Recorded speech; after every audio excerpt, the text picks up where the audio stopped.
તો radio last question છે આ ચેપ્ટરનો, બરાબર છે 26મા ચેપ્ટરનો. તો કે રેડિયો એક્ટિવિટીના ઉપયોગો, બરાબર છે. રેડિયો એક્ટિવિટી જે હતા, બરાબર છે, એના ઉપયોગો કઈ કઈ જગ્યાએ થાય છે? તો કે રેડિયો એક્ટિવિટી આપણે દૈનિક જીવનમાં ઘણી ઉપયોગી છે. એની અંદર જેમાંથી કેટલાક ઉપયોગો અહીંયા આગળ નીચે દર્શાવ્યા છે. એની અંદર પહેલો છે તબીબી ક્ષેત્રે, ચિકિત્સામાં, ડોક્ટરી લાઈનની અંદર એ ઘણો બધો રેડિયોએક્ટિવ તત્વ ઉપયોગી છે, બરાબર છે. એના રેઝ જે હોય છે, બરાબર છે, તત્વના રેઝ એમિટ કરે છે તો બધા કોષો શું પામે છે?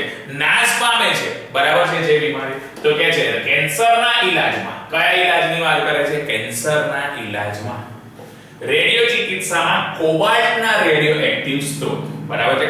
કોબાલ્ટ એટલે કે CO, બરાબર છે. એટલે કે કેન્સરના ઈલાજમાં રેડિયો ચિકિત્સામાં કોબાલ્ટના રેડિયોએક્ટિવ સ્ત્રોતનો પ્રયોગ થાય છે, બરાબર છે. એમાં રેડિયોએક્ટિવ સ્ત્રોતનો શું થાય છે? પ્રયોગ, જેમાંથી કિરણોનું ઉત્સર્જન થાય છે, એમાંથી રેઝમાંથી, બરાબર છે, રેઝ ઉત્પન્ન થાય છે, બરાબર છે, જેમાંથી કિરણોનું ઉત્સર્જન થાય છે, જે કેન્સરના કોષોનો શું કરે છે? નાશ. જે કેન્સરના જે કોષો હોય છે એનો શું કરી દે છે?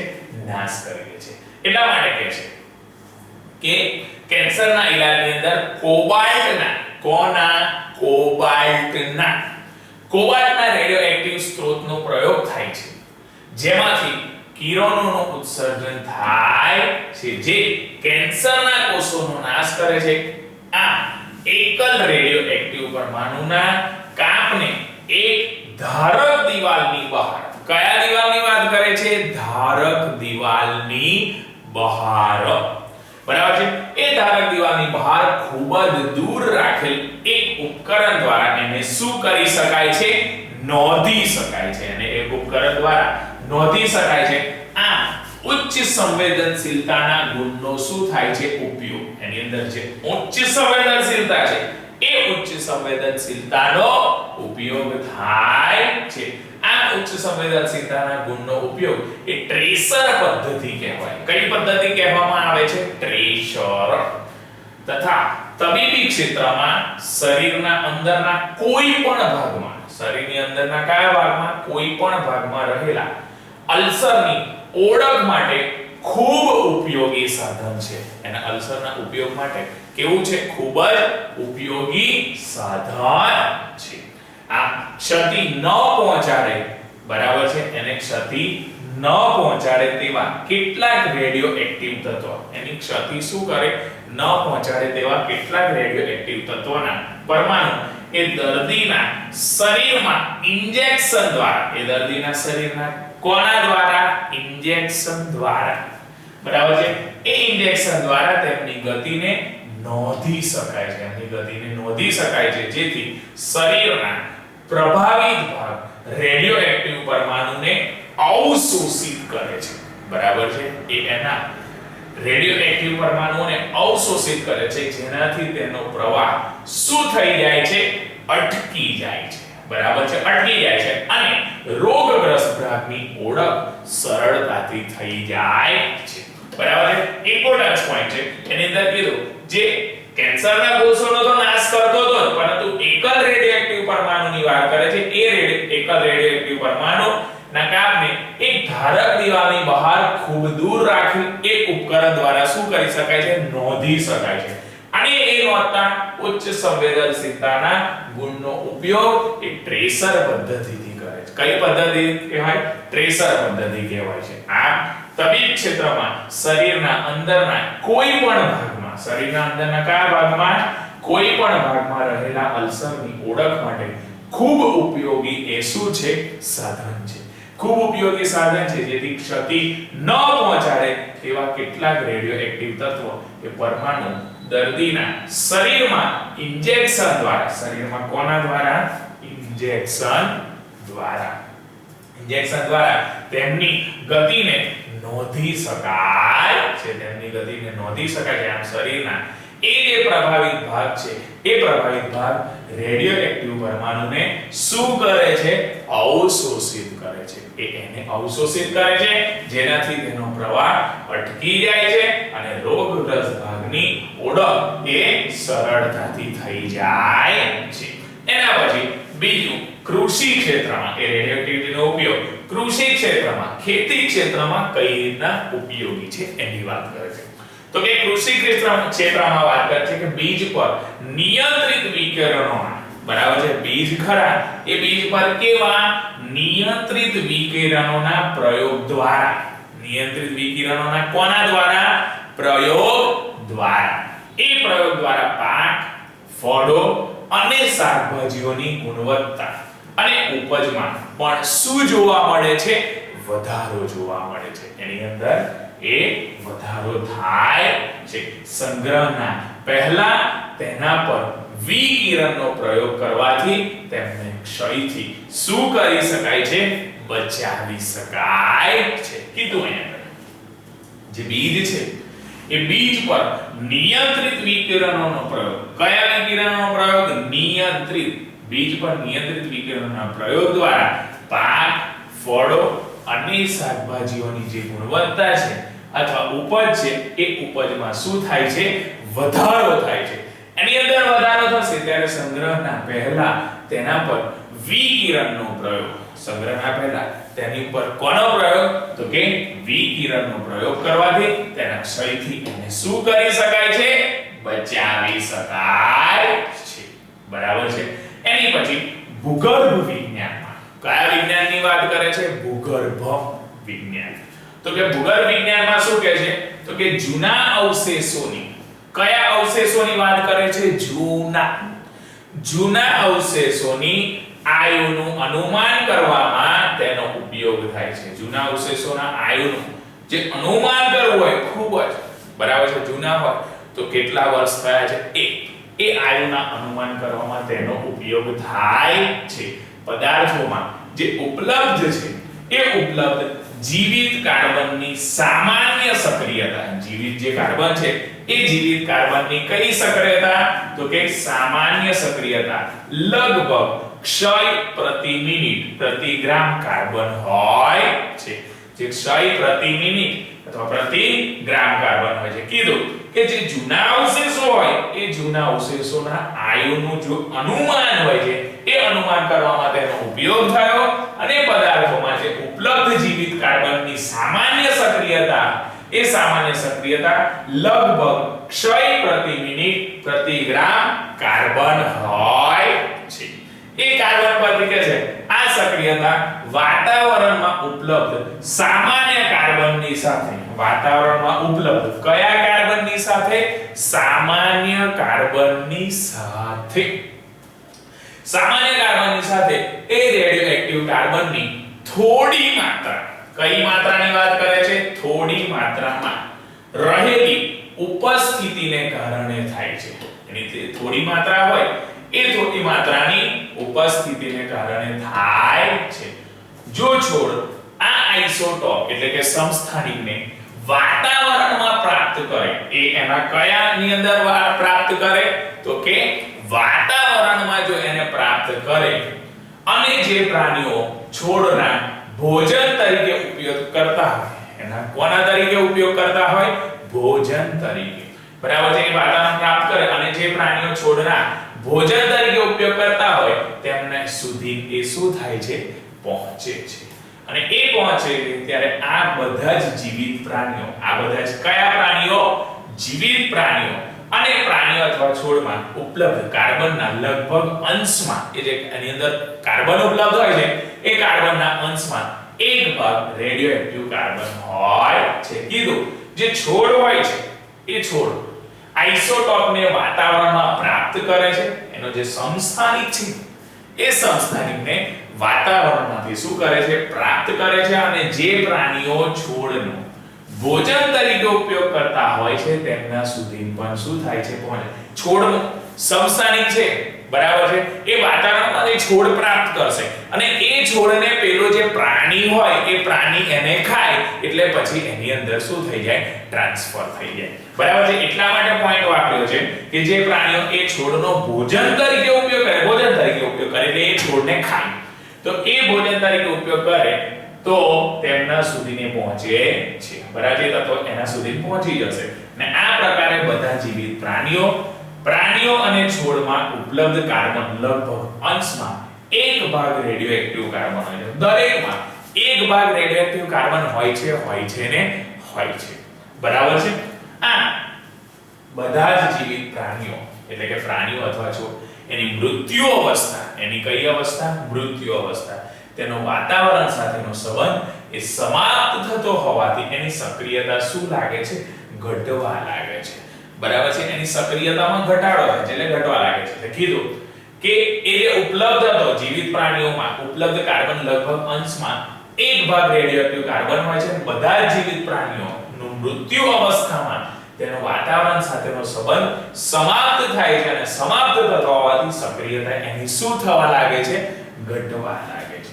બરાબર. એ સક્રિયતા ઘટવા લાગે છે. આ રીતે કોઈ પણ નમૂનાને એની અંદર આ રીતે કોણાની રીતે કોઈ પણ નમૂનાની આશરે આયુ નિર્ધારિત કરવામાં આવે છે. એની આશરે આયુ શું કરવામાં આવે છે? નિર્ધારિત. અને એ નિર્ધારિત કરવામાં આવે છે તેથી તેને કાર્બન ડેટિંગ કહેવાય છે. એને એનું શું કહેવાય છે? કાર્બન ડેટિંગ કહેવાય છે.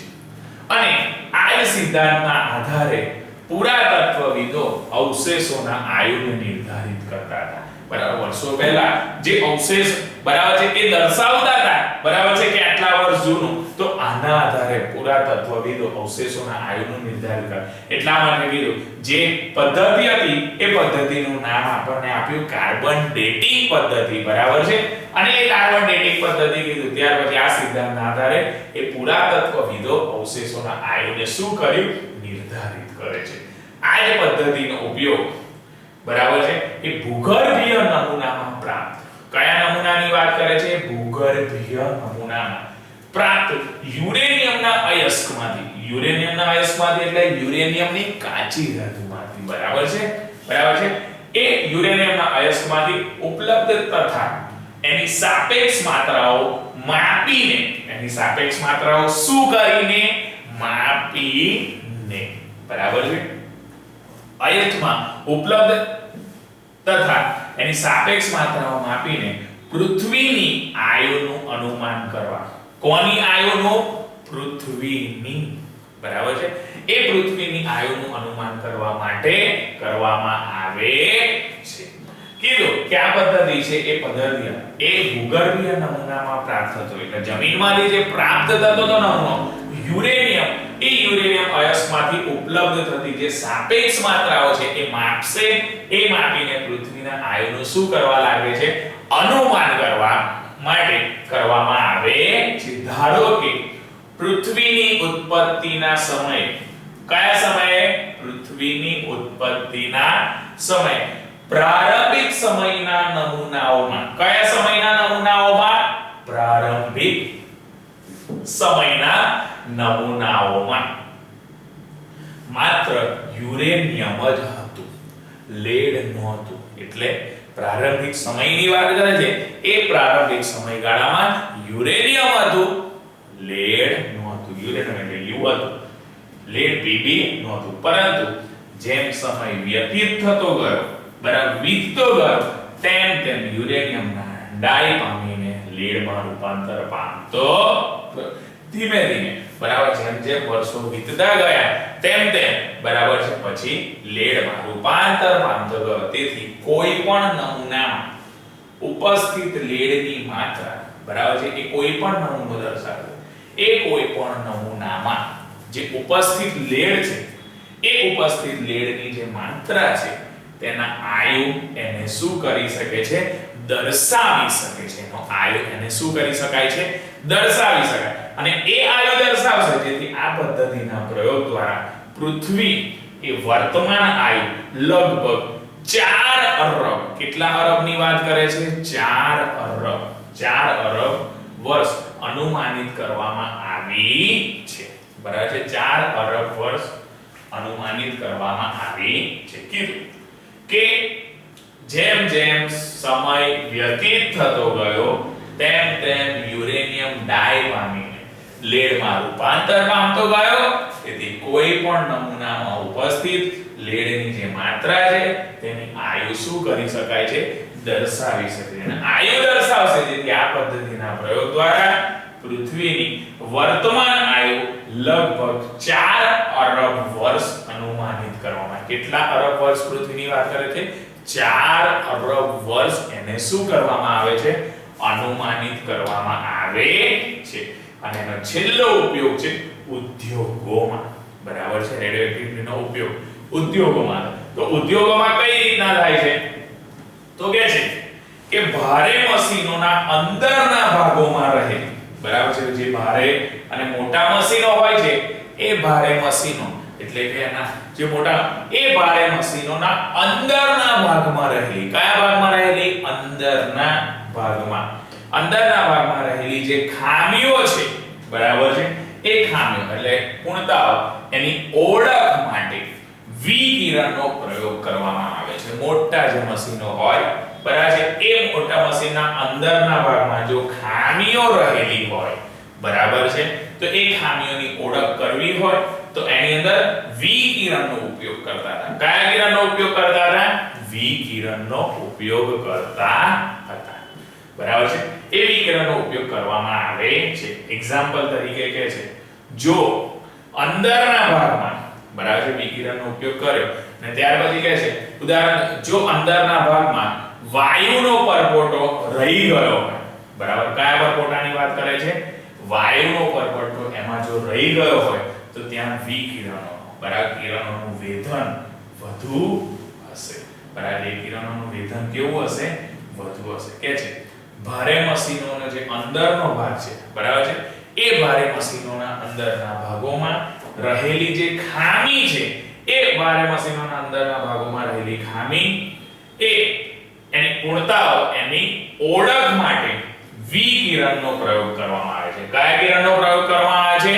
વિકિરણનો પ્રયોગ કરવામાં આવે છે. ને એક્ઝામ્પલ તરીકે જો અંદરના ભાગમાં આ વાયુનો પરપોટો રહી ગયો હોય તો ત્યાં એ કિરણોનું વેધન એ વધુ હશે. એનું વેધન એ કેવું હોય છે? વધારે હોય છે. બરાબર છે.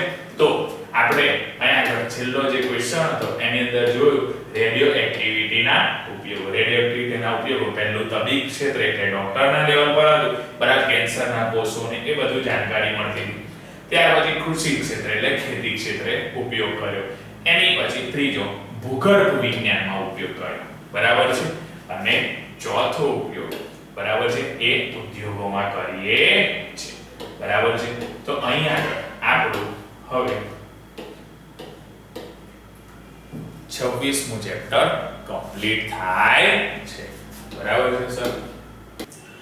હવે આગળનું ચેપ્ટર છે 27મું 27 એટલે કે ન્યુક્લિયસ વિખંડન અને સંયોજન. બરાબર. ન્યુક્લિયસનું વિખંડન કરવાનું છે અને એનું પાછું શું કહે છે? સંયોજન. બરાબર. તો કહે છે આપણે આગળ સૂર્યથી પૃથ્વી પરના જીવને સતત ઉર્જા પૂરી પાડે. સૂર્ય એ પૃથ્વી પરના દરેક જીવને, બરાબર છે, દરેક સજીવ છે એને શું કરે છે? ઉર્જા પૂરી પાડે છે.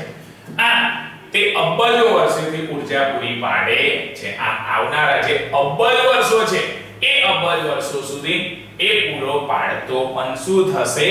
રહેશે. બરાબર છે. વર્ષો સુધી એ ઉર્જા શું થશે? પૂરી પાડતો રહેશે. સૂર્ય દ્વારા ફેંકવામાં આવતી આ જે પ્રચંડ ઉર્જા છે એનું ઉદ્ગમ સ્થાન તો કે માણસના મનને હંમેશા મુગ્ધ કરી દીધો છે. આપણે વિશ્વાસપૂર્વક એ કહી શકે સૂર્યના કેન્દ્ર સ્થાનમાં આવેલી જે ઉર્જા છે એ બહુ ઊંચા તાપમાને હાઇડ્રોજનનું હિલિયમમાં એ શું કરે છે? રૂપાંતરણ કરે છે.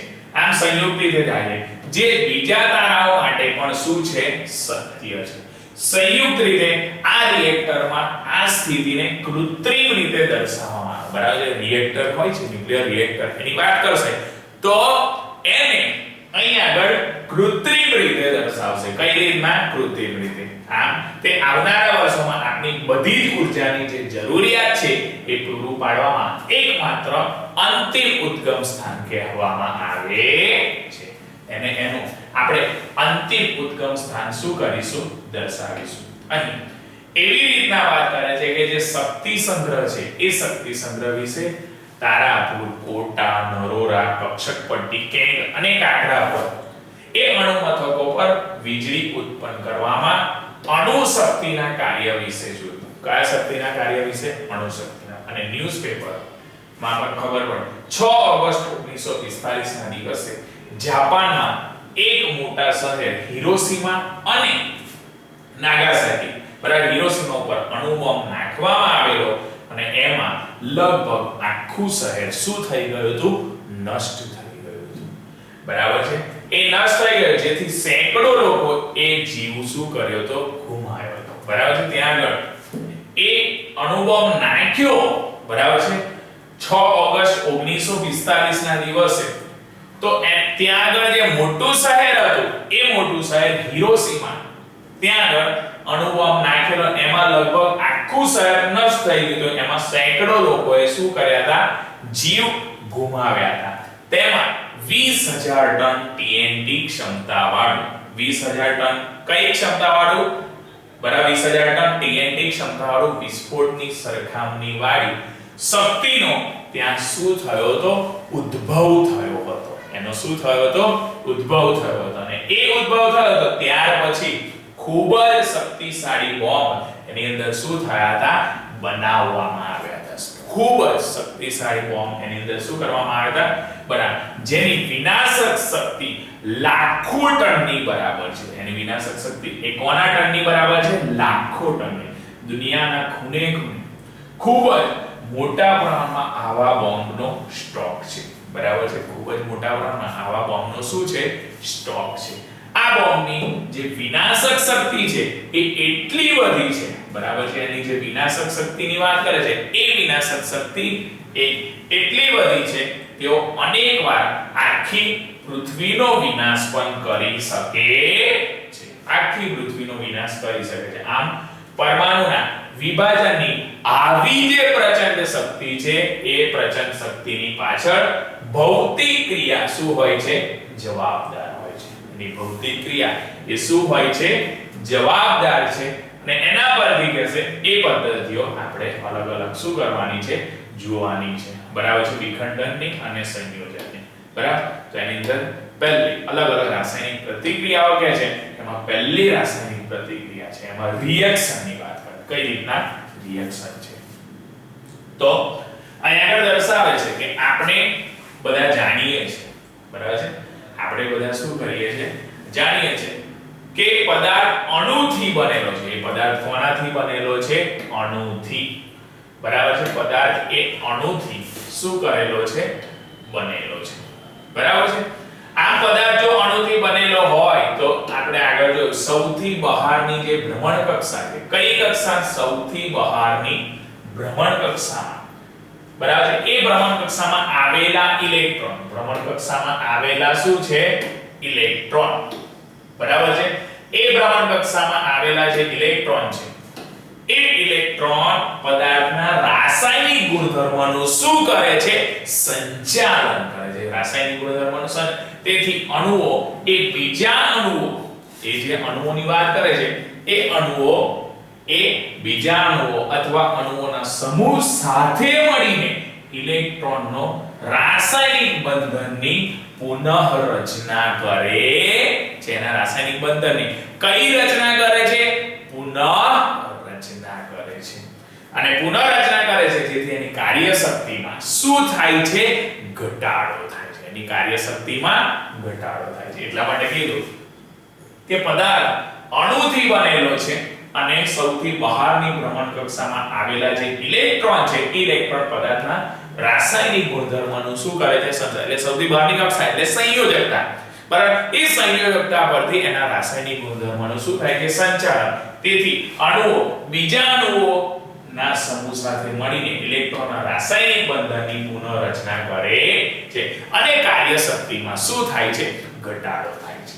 આમ કહેશે અણુઓ એ પરમાણુનું જૂથ અને ઇલેક્ટ્રોનની જે પુનઃરચના છે, અણુઓ એ પરમાણુનું શું કહે છે?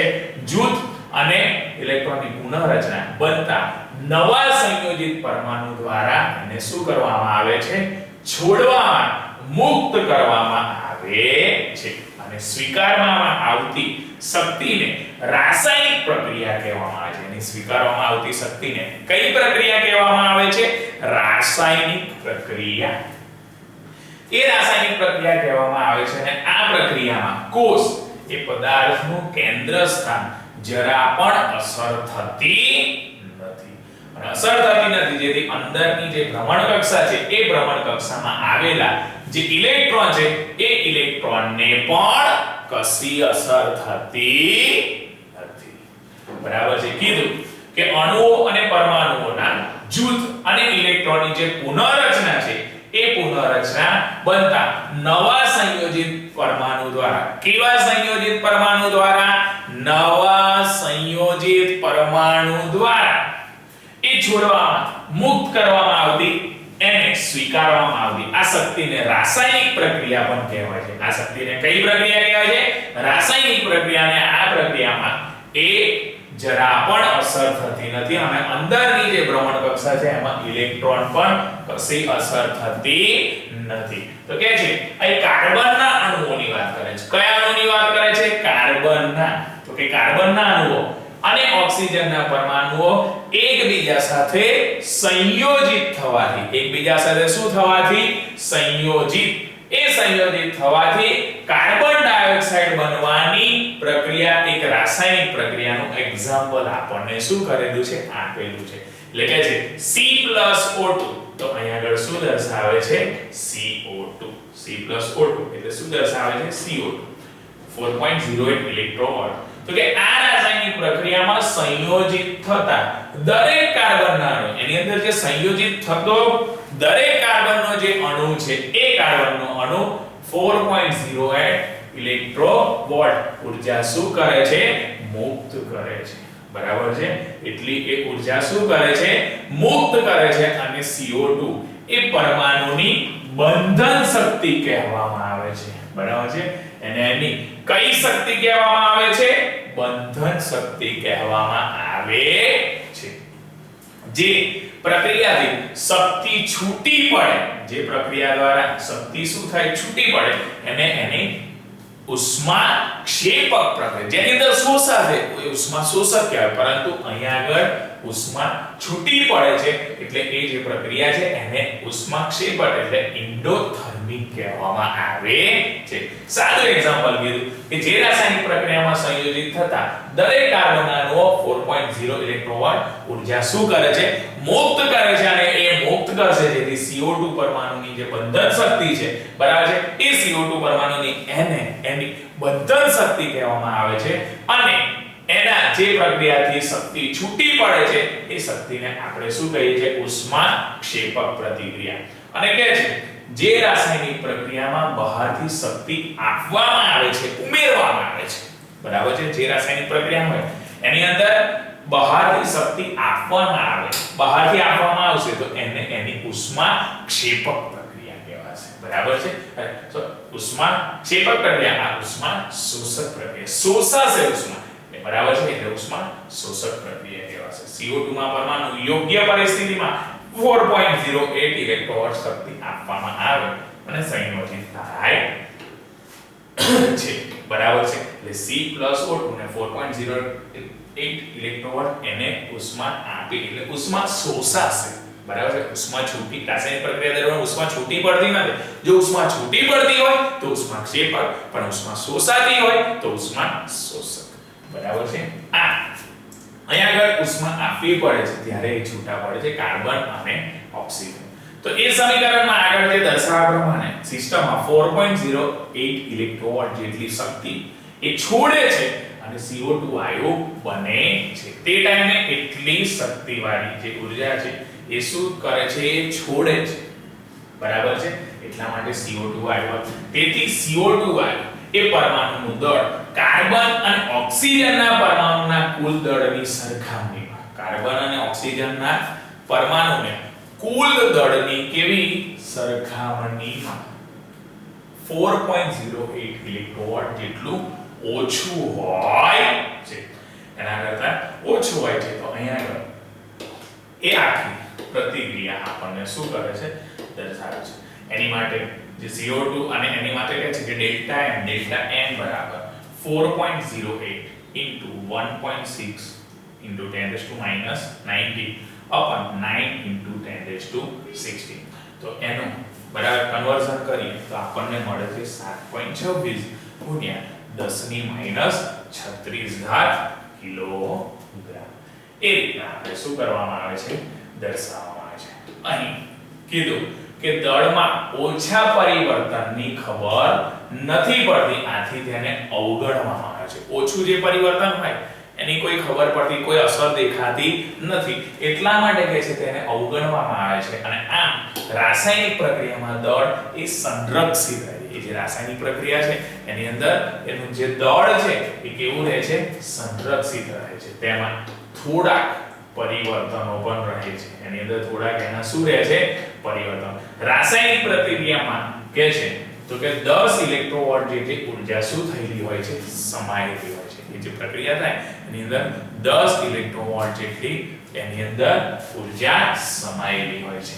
આમ દળનો જે ફેરફાર છે એ 10 ની માઈનસ 35 ઘાત કિલોગ્રામ ના ક્રમમાં હોય છે. દળનો જે ફેરફારની વાત કરે છે એ ફેરફાર એ 10 ની માઈનસ 35 ઘાત કિલોગ્રામ ના ક્રમ, જે બહુ મામૂલી છે અને કહી શકીએ કે દળ સંરક્ષિત રહે છે, એની અંદર સંરક્ષિત રહે છે.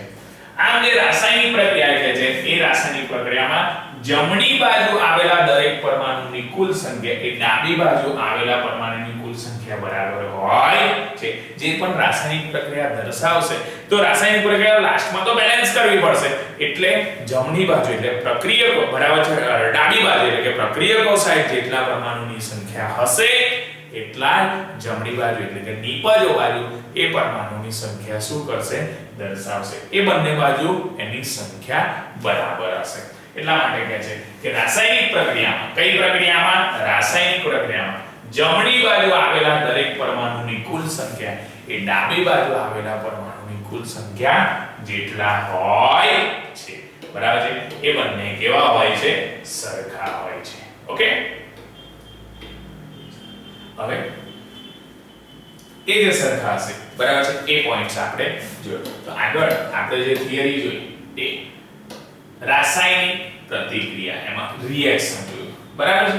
હવે ન્યુક્લિયરની પ્રક્રિયાઓ જોવાની છે. કોની પ્રક્રિયાઓ જોવાની છે ન્યુક્લિયર બરાબર. ન્યુક્લિયરની પ્રક્રિયાની અંદર કહે છે પરમાણુ એ અભિક્રિયા એટલે કે પ્રતિક્રિયા, તો કે પરમાણુની પ્રક્રિયામાં સંયોજિત થનાર પદાર્થ બરાબર છે. જે પરમાણુ છે એ પરમાણુની પ્રક્રિયા છે એ પરમાણુની પ્રક્રિયામાં સંયોજિત થનાર, શું થનાર સંયોજિત બરાબર છે. સંયોજિત થનાર જે પદાર્થનો ઇલેક્ટ્રોન એ નહીં પણ એકબીજા સાથે જોડાય છે તેવા નવા તત્વો બનાવે છે. તે એ કેવા તત્વો બનાવે છે નવા તત્વો બનાવે છે. આ અભિક્રિયાને નાભીઓની તત્વાંતરણ, નાભીઓની કઈ તરણ તત્વાંતરણ પણ કહે છે. એ નાભીઓનું તત્વાંતરણ કહે છે જેથી પરમાણુ પ્રક્રિયાના ક્રમમાં મેગા ઇલેક્ટ્રોન ઊર્જાનો પણ એની અંદર શું થાય છે સમાવેશ થાય છે. બરાબર છે. આ કહે છે કે પરમાણુઓનું સંપૂર્ણ વીજ પ્રવાહ બરાબર છે. જે પરમાણુઓ છે એ પરમાણુઓનો સંપૂર્ણ વીજ પ્રવાહ એ નાભિકના અણુ કેન્દ્ર પર, નાભિકના કોના પર અણુ કેન્દ્ર પર 10 ની માઈનસ 15 ઘાત મીટરના માપમાં એને સંકેન્દ્રિત થાય છે. આ ન્યુક્લિયસ ખાસ ભ્રમણ કક્ષાઓમાં ફરતા બરાબર છે. ન્યુક્લિયસમાં ખાસ કઈ કક્ષાઓમાં ફરતા ભ્રમણ કક્ષાઓમાં ફરતા ઇલેક્ટ્રોન દ્વારા એ શું થયેલો હોય છે ઘેરાયેલો હોય છે બરાબર છે. એની અંદર એ શું થયેલો હશે ઘેરાયેલો હોય છે. આ કારણથી એ દર્શાવશે કે બાળ સ્થિર વિદ્યુત બરાબર છે. બાળ સ્થિર વિદ્યુત બેરિયર, જેને કુલમ્બના બેરિયર તરીકે પણ ઓળખાય છે.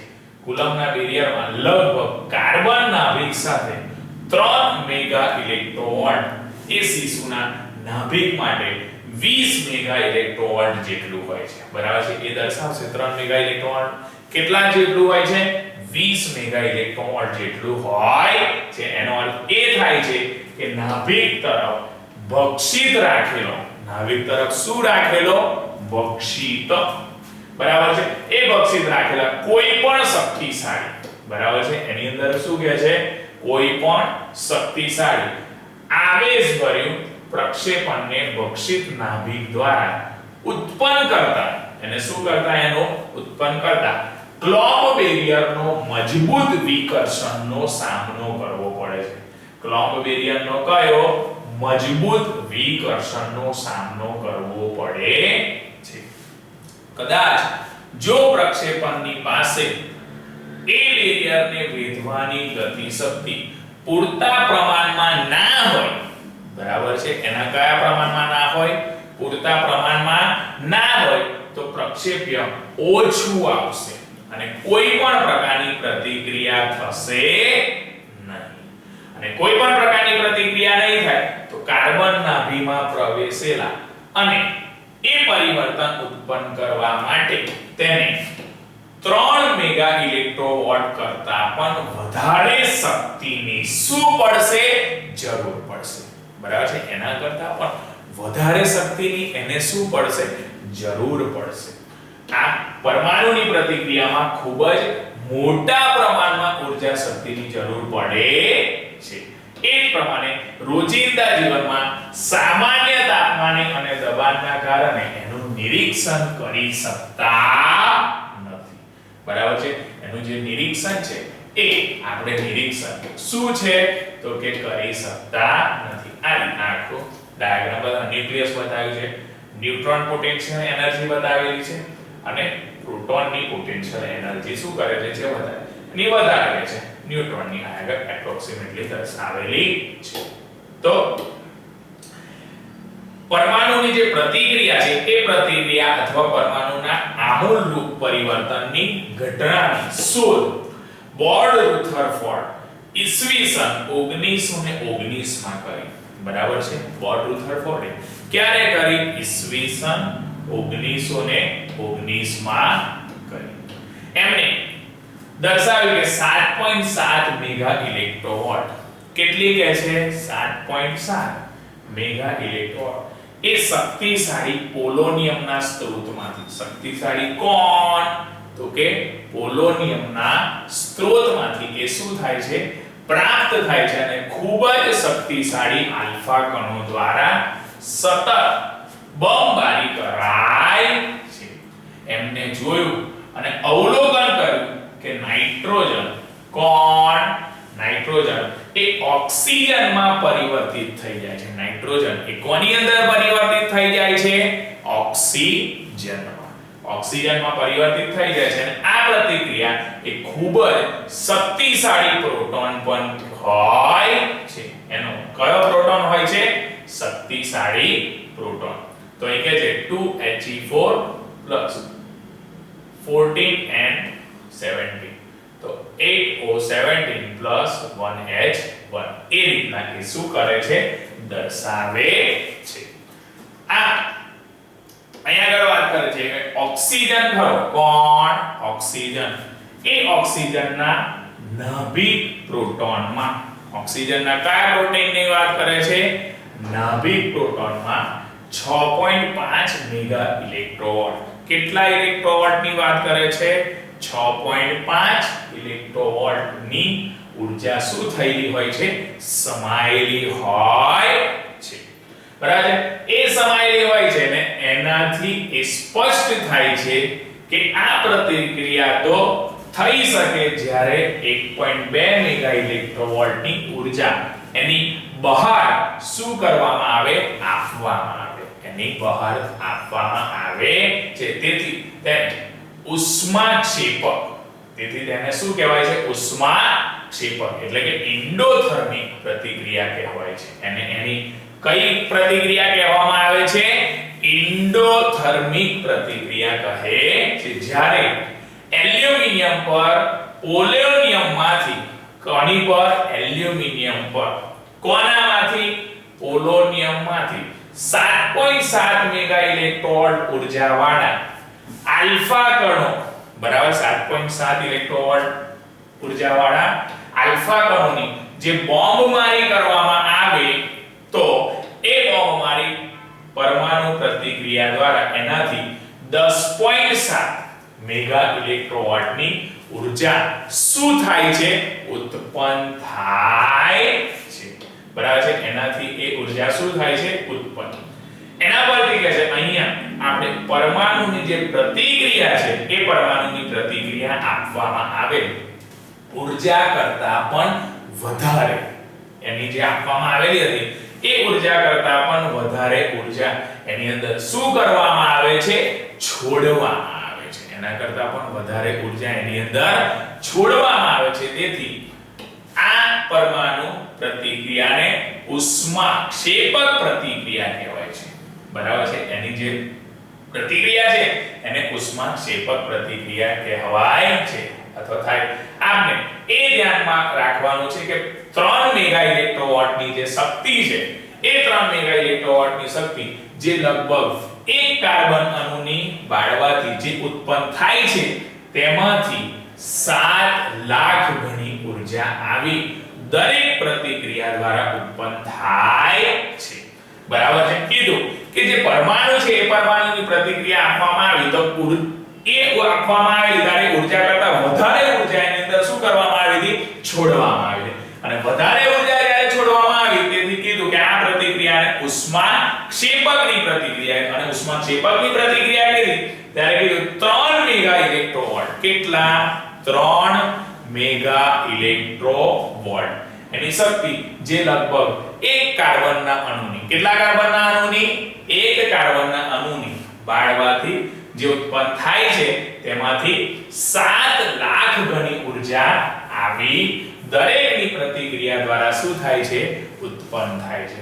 અને એ ઉત્પન્ન થશે એના દ્વારા કહે છે આ પ્રતિક્રિયાનો ઉપયોગ ઉર્જાના ઉત્પાદન માટે થતો નથી, કારણ કે 1,25,000 આલ્ફા કણોમાંથી કોઈ એક જ અણુ પ્રતિક્રિયા કરવામાં એ શું થાય છે? સફળ થાય છે. તેનાથી આ પ્રતિક્રિયાની જે ઉર્જા છે એ ઉર્જા ઉત્પન્ન થવા કરતા ખર્ચ એ ઘણો વધારે થાય છે, બરાબર છે. એનો ખર્ચ કેવો થાય છે? ઘણો વધારે થાય છે, બરાબર છે.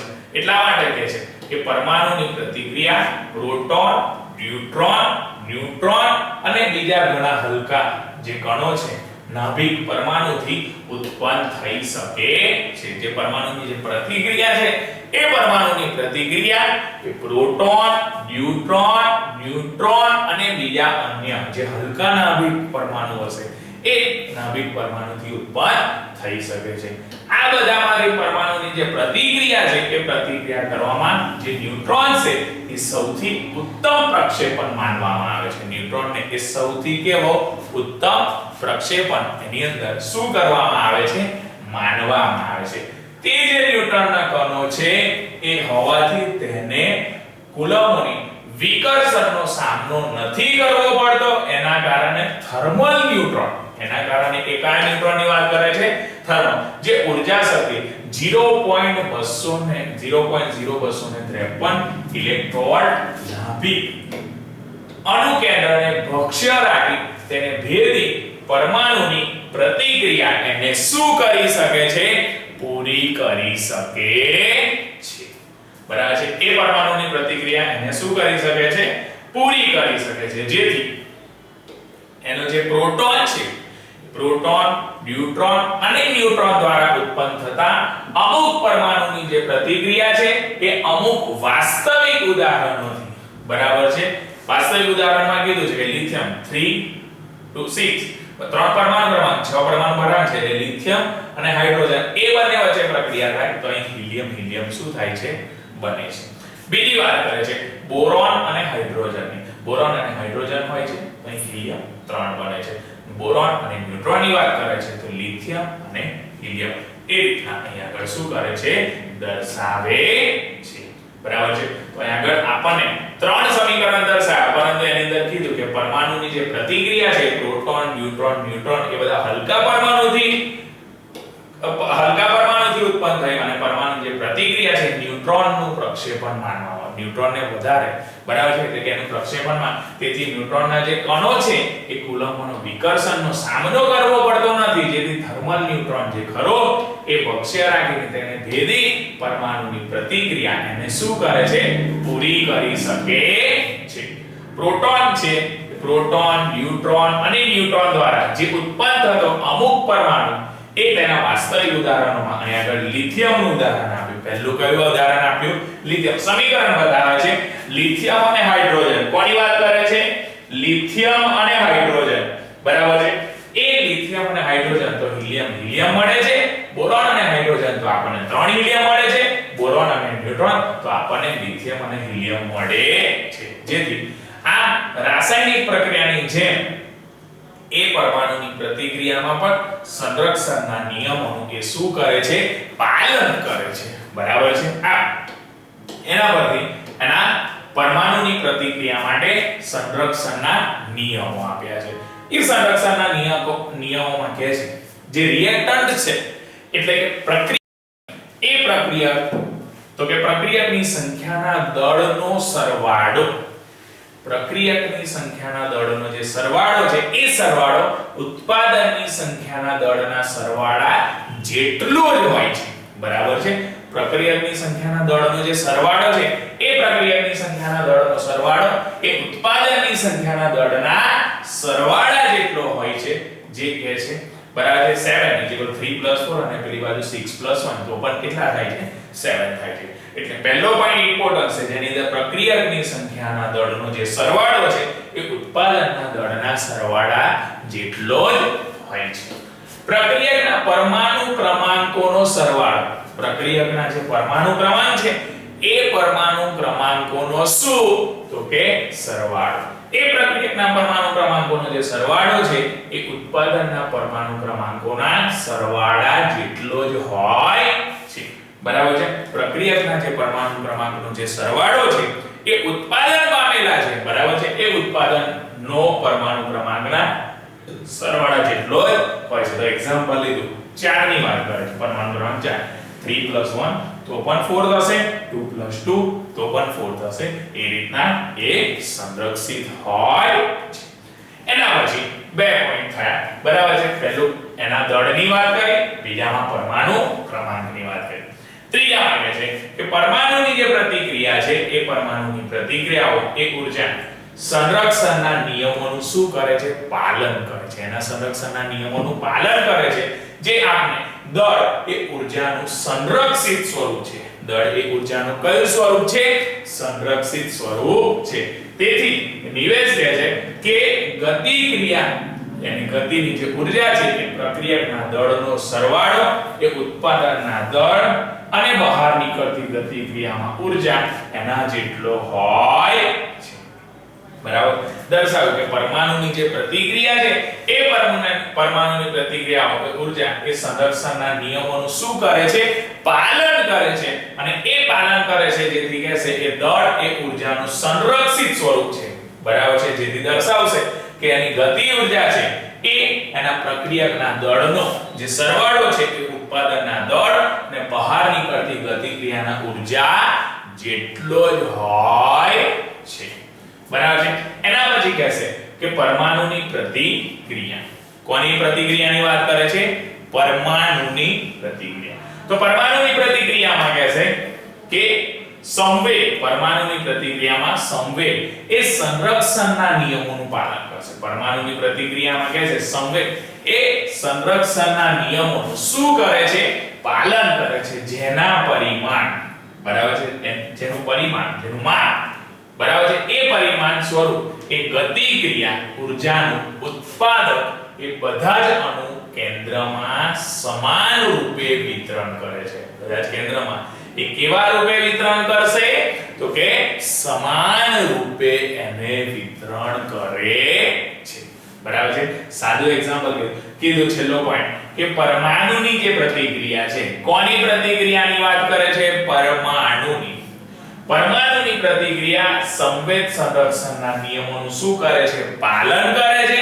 અને સંવેગ સંરક્ષણના નિયમોનું જો એ પાલન કરશે જેના પરિણામે એ જે સ્વરૂપ છે એ ગતિ ક્રિયાના ઊર્જાનું ઉત્પાદનના બધા જ અણુ કેન્દ્રમાં એ સમાન રૂપે એ શું પામે છે? વિતરણ કરે છે. એ એનું શું દર્શાવે છે? વિતરણ. બરાબર છે. તો આ આપણે પોઈન્ટ જોયા પરમાણુ પ્રતિક્રિયા માટે સંરક્ષણના અલગ અલગ નિયમો. ઓકે.